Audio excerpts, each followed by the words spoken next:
Hi yo-yo viewers, subscribe చేసేటప్పుడు అక్కడ ఉండే గంట సింబల్ ను ప్రెస్ చేయడం మర్చిపోవద్దు.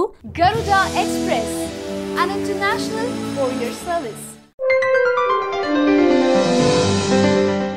జాతీయ పార్టీ కాంగ్రెస్ బీజేపీకి పోటీ ఇస్తున్నప్పటికీ ఆ పార్టీ హోరు ముందు కుదేలైపోయింది. ఆయు పట్టు లాంటి యూపీలో అడ్రస్ కోల్పోయింది. తల్లి తనయుడు ప్రాతినిధ్యం వహిస్తున్న రాష్ట్రంలో పరువు దక్కించుకోలేకపోయింది. పంజాబ్ లో పాగా వేసింది. గోవాలో బీజేపీకి పోటాపోటీగా నిలుస్తుంది. మణిపూర్ లోనూ బీజేపీకి గట్టి పోటీ ఇస్తుంది. ఇక్కడ దాకా బాగానే ఉంది, కానీ ఉత్తరాఖండ్ లో మాత్రం కాంగ్రెస్ పార్టీ అడ్రస్ గల్లంతయ్యేలా ఉంది. ఉత్తరప్రదేశ్ లో సంగతి మరీ దారుణం.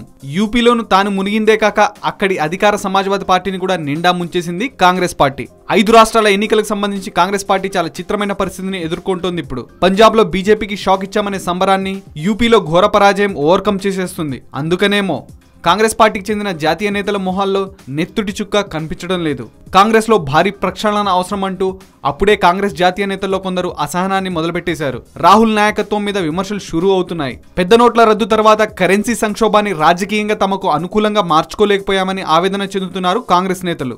మరోపక్క పంజాబ్ లో చేదు ఫలితాలు సంగతి ఎలా ఉన్నా ఉత్తరప్రదేశ్ లో భారీ మెజార్టీ దక్కే అవకాశాలుండడంతో బీజేపీ శ్రేణుల్లో కొత్త ఉత్సాహం కనిపిస్తుంది.